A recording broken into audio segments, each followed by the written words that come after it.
చూస్తా ఉన్నాం బీఆర్ఎస్ పార్టీకి దెబ్బ మీద దెబ్బ పడుతున్న పరిస్థితులు కనిపిస్తా ఉన్నాయి. గతంలో వాళ్ళు చేసినటువంటి అక్రమాలు కావచ్చు, లేదంటే ఇతర పార్టీల నుంచి లాగేసుకోవడం కావచ్చు అందరినీ, ఈ విధంగా ఇప్పుడు సొంత పార్టీలోనే అట్లాంటి పరిస్థితులు కనిపిస్తా ఉన్నాయి. మరి కరీంనగర్ జిల్లాకు సంబంధించిన ముఖ్య నేత కవితకు అత్యంత సన్నిహిత ఎమ్మెల్యే కూడా, ఆయన కూడా మొన్న పోచారం శ్రీనివాసరెడ్డి ఏదైతే మాజీ స్పీకర్ కాంగ్రెస్లో జాయిన్ అయ్యారో ఆ నెక్స్ట్ డేనే ఈయన కూడా జాయిన్ అవుతున్నటువంటి పరిస్థితి నిన్న కూడా కనిపించింది.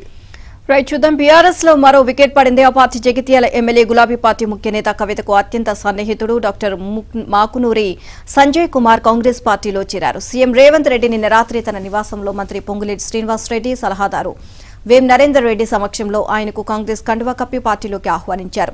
2014లో టీఆర్ఎస్ అభ్యర్థిగా పోటీ చేసి కాంగ్రెస్ సీనియర్ నేత జీవన్ రెడ్డి చేతిలో ఓడిపోయిన సంజయ్ కుమార్ ఆ తర్వాత జరిగిన 2 ఎన్నికల్లోనూ వరుసగా ఆయనపై విజయాలు సాధించారు. ఇటీవల జరిగిన పార్లమెంట్ ఎన్నికల్లో కూడా నిజామాబాద్ బీఆర్ఎస్ ఎంపీ అభ్యర్థికి మద్దతుగా సంజయ్ విస్తృతంగా ప్రచారం చేశారు. కానీ ఆ సీటును బీఆర్ఎస్ గెలుచుకోలేకపోయింది. ఈ నేపథ్యంలో కొంతకాలంగా సంజయ్ కుమార్ కాంగ్రెస్తో టచ్ లో ఉన్నట్లు ప్రచారం జరిగింది. ఇక ఇప్పటికే బీఆర్ఎస్ నుంచి 4 ఎమ్మెల్యేలు కాంగ్రెస్ పార్టీలో చేరారు.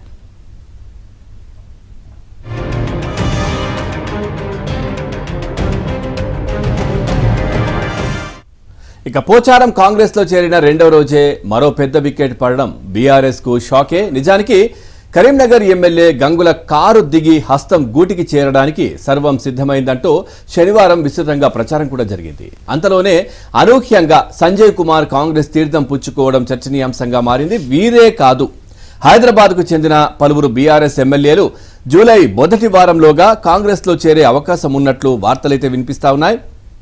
ఈ మేరకు చర్చలు సఫలమైనట్లుగా చెబుతున్నారు. 8 నుంచి 10 మంది బీఆర్ఎస్ ఎమ్మెల్యేలు కాంగ్రెస్లో చేరుతున్నట్లు వారి పేర్లతో సహా దానం ఇటీవలే ప్రకటించారు. ఇదిలా ఉండగా గంగుల కాంగ్రెస్లో చేరతారంటూ వార్తల నేపథ్యంలో బీఆర్ఎస్ అధినేత కేసీఆర్ ఆయన్ను తన ఫామ్ హౌస్ కు పిలిపించుకుని మాట్లాడారు. గంగులతో పాటు కరీంనగర్ కార్పొరేషన్ కు చెందిన కార్పొరేటర్లు కూడా ఉన్నారు. గంగుల ఫామ్ హౌస్ వద్దకు వచ్చేసరికి మాజీ మంత్రులు హరీష్ రావు, కేటీఆర్ కూడా అక్కడికి చేరుకున్నారు.